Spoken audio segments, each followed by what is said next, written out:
Today would have been my wife's birthday. Although, as I'm saying that out loud, I realize it still is her birthday, but she's not here. So it's in the past tense and it's in the present tense at the same time. And that's one of the things that I still really get confused by. I still struggle with how to manage, how to deal with it. I've learned some skills over the years, and I try and let myself feel however I feel, including uncomfortable feelings, confusion, uncertainty, all of that, in addition to this massive belief in the unfairness of what happened to her. And, she doesn't get to celebrate her birthday anymore.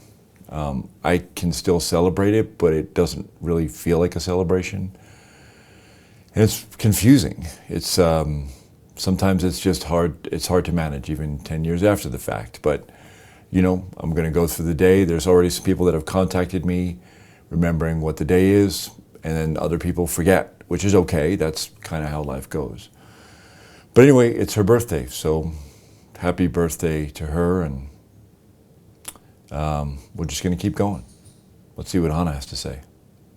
Grieving on your loved one's birthday can be very, very challenging, particularly if you're further along in your grief, if some time has passed. You've probably learned to integrate the loss and carry the grief differently, where it's not kind of always present or as heavy.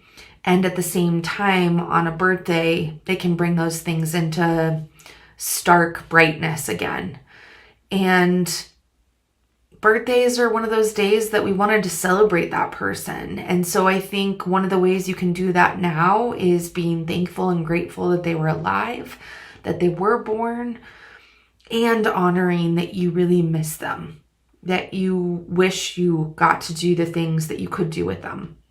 So if it's within your capacity, I do encourage trying to do something that your loved one would have wanted to do, eating a meal or a dessert that was their favorite, writing them a letter about what you're missing about them today the most, things like that, so that you can bring them and the celebration of their birthday into the experience of grief.